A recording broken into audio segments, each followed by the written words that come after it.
Recently, Paul Scholes revealed that he didn't tell anybody about his son being autistic when he was first diagnosed. He didn't even tell the manager. It was just, he had to handle it himself. And you realize if Paul Scholes has a problem and you have, say, a squad of 25 players, 35 if you include youth team and first team training, everybody will have their own issues, and you have to manage all of that. That's a lot of people. You know, he's saying that I'm a big fan of Paul Scholes. I mean, he's one of my favourite midfielders, and I've managed to play against him, and I follow him on social media as well, obviously. You're talking about it. And you know what, before he was probably hiding it himself, you know, he was hurting, he couldn't open up. But now in social media, he's happy, he's relaxed, you know what, nobody really judge him. He wants to show that, you know what, I've got something that I have to deal with it, but I'm proud. I want to do it. I'll push my son to be the best and to do the right thing. And this is you want to see. But when he was a player, he couldn't do it because he becomes vulnerable. But now you can see him, he's more relaxed, he's more open about it, and it's great to see. And it's, you know, great mentioning. I do follow him, and every time he posts a picture of his son, I love seeing it, you know, because he does it with love. He's very relaxed now. He don't care if other one judge him now, because, you know, he finished, he does different things, and he's more relaxed. But like Kev said, you know what, it's the pressure of everything, how you're gonna be judged. And this is the problem. You don't like to be judged, Adam. You don't like to be judged. Nobody likes to be judged. But unfortunately that's the way it is. And athletes, they're in the spotlight all the time. Everything you do. You blink, they talk about you. Yeah. And you got to remember, everybody's different. Everybody handles things different. What Paul Scholes was going through, very strong character, blocked it out. As you said, he didn't even tell Sir Alex Ferguson. Just kept it to himself and got on with it. Strong mind. We've been in dressing rooms where somebody's child is sick and their training goes down. Their form goes down. And you could say, you could understand why their form goes down. But the fans don't know, because this is the things that's going on internal. So then as a captain, then you say, right, let's rally around him. Let's make sure he's all right.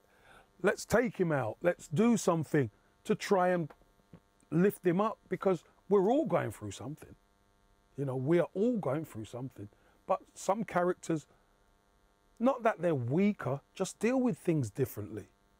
And that's all part and parcel of being a captain or in a dressing room and recognising it. Because you've got a team with you guys. And if somebody is struggling, what are you going to do? If you see them struggling, some people leave them. So, well, I can't really deal with that. But the key is, if you're part of a good group, you'll go and make sure he's all right. Yeah, Adam, that is an example for you, okay? You've got half of a team that like a drink, half of the team don't like a drink. So how are you going to put them together? You know, what are you going to do?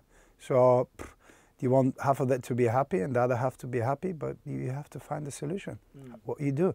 Well, you take them for a drink, half of them won't like it. They'll leave after an hour. You take them for a go-karting, there's no drink involved, the other half will go, what are you doing? This is not a type of it.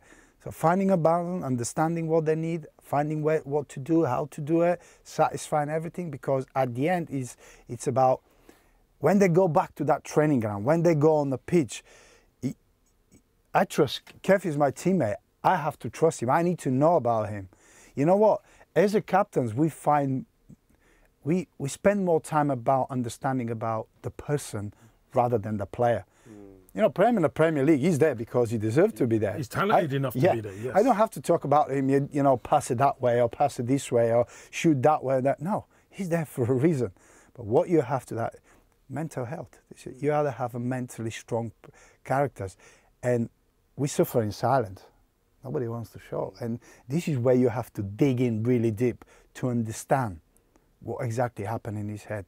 Some players are resistant to it. Some player will not let you in.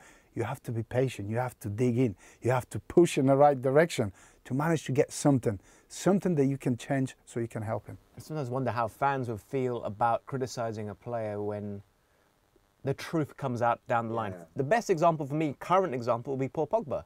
Like, he's one of the probably top 5 most criticised players in the entire world, Paul Pogba. And I'm not saying this justifies his entire career at Manchester United, which didn't hit the heights it should have, you would argue. But to have your own brother, allegedly, I should add, allegedly trying to extort money from you, to be held at gunpoint in Paris, I mean, that's just mental. And you have to deal with that, the fans, what they're saying, and the expectations of you on the pitch because your name is Paul Pogba, World Cup winner. Yeah, but Adam, it's mad. You know, as a player, this is the funny thing. The sooner you declare yourself fit, doesn't matter what problems you got, you step on that pitch, you become, people start judging you straight away.